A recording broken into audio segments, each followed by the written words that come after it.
Neal, we had the pleasure of playing this song on a record I made about 5 or 6 years ago, right? And you came in and tore it up, right? And so let's see if we can just play it like this. What do you think?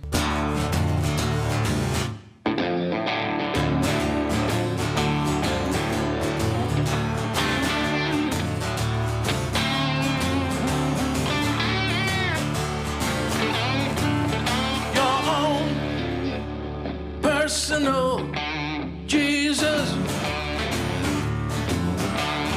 someone to hear your prayers, someone who cares.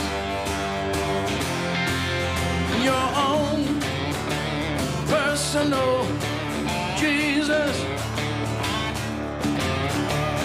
someone to hear your prayers, someone who's there.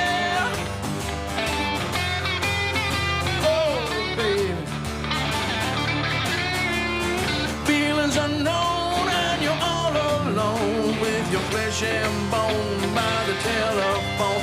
Lift up the receiver, I'll make you believer. Take second best, put me through the test. Things on your chest you need to confess. I'll deliver, you know I'm a forgiver.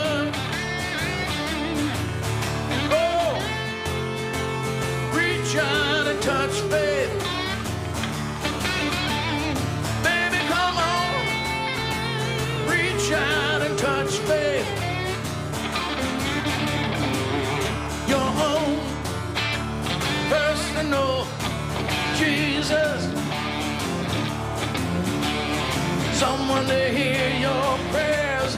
Someone who's there. I'll be your own personal Jesus, someone to hear your prayers, someone who cares, baby. Oh, Lord, well, reach out and touch faith. Baby, come on, reach out and touch faith.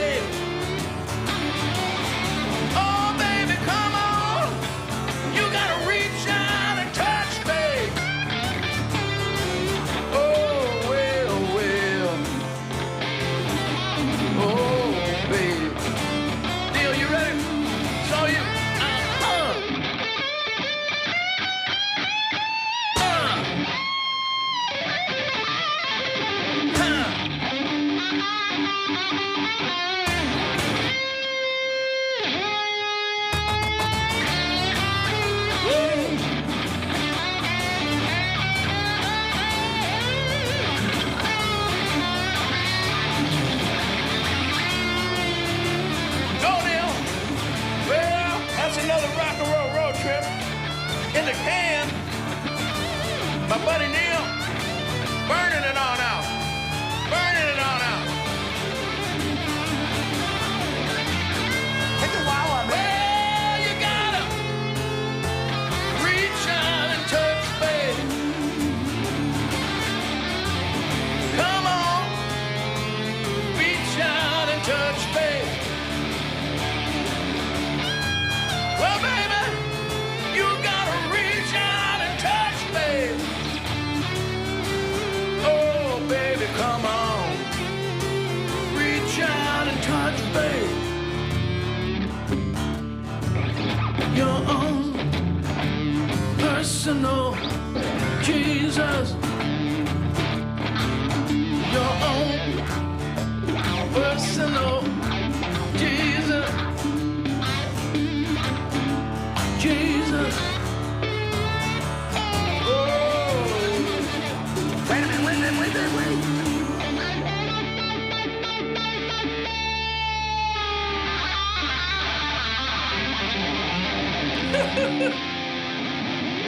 Hey!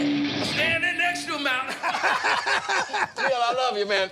Neal, you came here like to play with Clapton or something. I want you to tell me this story because I don't know the story as long as I've known you. Didn't you come here to San Francisco to play with Clapton and ended up playing with Carlos Santana or something when you were 14? Well, I didn't come here to play with him. I mean, that was a dream. I didn't know that was even going to happen. But, you know, I moved out here from New Jersey with my folks when I was 7 and got situated down in the peninsula in San Mateo. And by the time, you know, I started playing guitar at 10, 12, you know, I was like dug in deep to the blues and all the coolest blues players in the world, like B.B. and Albert and, you know, Buddy Guy. The whole and King family. Buddy Waters, the whole thing, all the Kings. Yeah. And then, you know, the British invasion that we were all taken by, you know, Clapton and Hendrix just kept adding to the repertoire and sticking more stuff in my pocket as I heard it. And I was, funny enough, I was mixing like all my favorite Clapton stuff with Hendrix and Beck and the old blues cats. And so Jackie Villanueva, you know Jackie, yeah, right? Yeah. The guy was trying to sign me up for life, and my dad wouldn't sign the contract. Right? How old were you at this time? I was 13. And I was really pissed off at my dad at the time because Wow. I thought he was going to give me a big break, but it was actually a really shitty contract. Oh, you better. And he wanted to own me for life, and so I thanked him way later. But Jackie, I met Jackie there because Santana had just recorded their first record there at Curcio Studio, and so Jackie started taking me up to the city and introducing me to all the club owners. You know, Keystone Corner, Elvin Bishop. He introduced me to Elvin, and I started playing with Elvin all the time. And, you know, I went up and down Broadway, played the El Matador. One night, Gabor Szabo, you know, I'd never heard of him before, but Carlos was a big fan. This is after I was hanging with the guys for a bit, and he says, Gabor's playing, and we're going to go down there and jam with him tonight. So I go walking in the Matador, and the guy's like, how old's that guy? Okay, you got to stay in the basement. So they make me stay in the basement, and then I could come up and jam, and then they'd, you know, go back to the basement and go back out the back door and don't drink anything. I don't want to see you drinking water, Coke, nothing. I can't believe it. At 13, 14 years old, you're playing with, you know, Carlos Santana, Elvin Bishop, guys like that. So 2.5, 3 years hanging around jamming with a guy like Carlos Santana. You're like 14, 15, 16 years old now. I just can't understand. I've known you forever. I've played with you a million times, and you don't play anything like Carlos. I can't believe that he didn't rub off on you. I mean, you're a great musician. I'm not saying that. I'm saying that, but, you know, most guys would have, I would think you would be more of a Carlos kind of player. I mean, you're a melodic shredder. Carlos just a melodic. Carlos, his I don't melodic hear Carlos side, in your playing. I don't. You know, him and I really, you know, to this day, we mix together really well when we play because his melodic side rubs off on me and my fire kind of rubs off on him. And we both, you know, have a lot of fire in a different way. But when we play together, we like it's like a good intermingling, you know. Yeah, no, I've seen you on that last reunion thing you did in Vegas where you guys played together. It was cool. You can see the, you know, the thing. That's the only time I saw you slow down enough and be more melodic. I mean, in Journey, you played those great melodic solos, but in between those beautiful 3 or 4 line melodies, then you shred, and then you melodies, and then you shred, and it's really a unique style. I mean, anybody That's that kind of, I don't know why, but it's your style. It's that like, has become my style, and you know, I like to play. I like to play a lot, and I like to play less too. Yeah. You know, it depends what you're singing. You know, I always like to play for the song. You know, and if you're singing a great melody, if I'm to take off from a high note you're hitting, I'm gonna take off from that note, and I wanna carry that voice, you know, and then I wanna shred a bit. No, you're musical. Okay, now some of the crazy things. So, Journey, 9 lives, Neal. Do you feel like the luckiest son of a bitch on the planet, or I why? do, actually, yeah. I'm glad to hear you say that. I've been so fortunate, like yourself, to be able to do what I love to do and make a great living at it. You know, not too many people do that, and longevity. You know, That's what I'm talking I had no about. clue that we'd still be around right now. We're getting ready to do one of the biggest stadium tours and big shows with Def Leppard coming up this summer, and things keep on escalating. You know, even since we rebuilt close to 2 decades ago. Why do you think that is? I think that the songs, I think we got some stuff right, man. You know, when you write the song right and you make the right record, it's embedded in cement. And so like those, it's not going away. I mean, I can't even get away from it on the radio. My wife loves it, and I just like punch it to another channel, you know? Nah, hey, it's honor. It's really an honor to have longevity in this business and and like you said, to come back and almost be bigger than you ever were. Now that's like, it's mind blowing to me. I've seen it. I've watched it. You know, I watched you try different singers, and some work.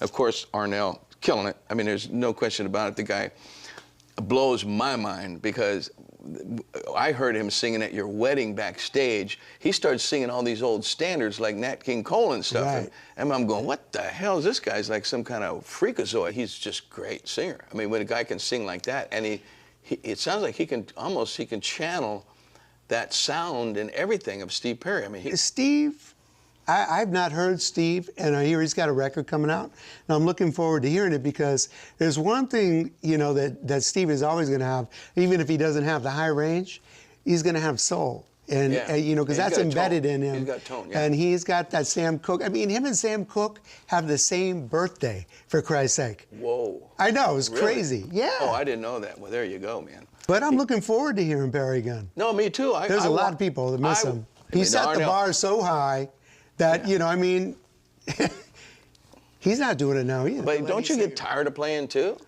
You know what? Once in a while, I just put it down and don't do any playing. The older, I'm not a fucking spring chicken either. No, man. but you still And play like a kid that's trying to make it. Yeah, well, you know what what? you But remind me of. You remind me of some damn kid that's 19 years old saying, I'm going to make it. Also, I love playing music, man. guess mean, so. it's the reason I did it wasn't to be a rock star or make a shitload of money. It's like I love playing music. It's like a savior for me. It shows. Well, we could do a song, or we could do this or that first. I have this little thing where I go this or that, but I'm afraid that you get kind of pissed off about this thing, and then you might not want to do the song with me. So, my this or that question. So maybe we should do the song first. No, let's get you fired up. Okay.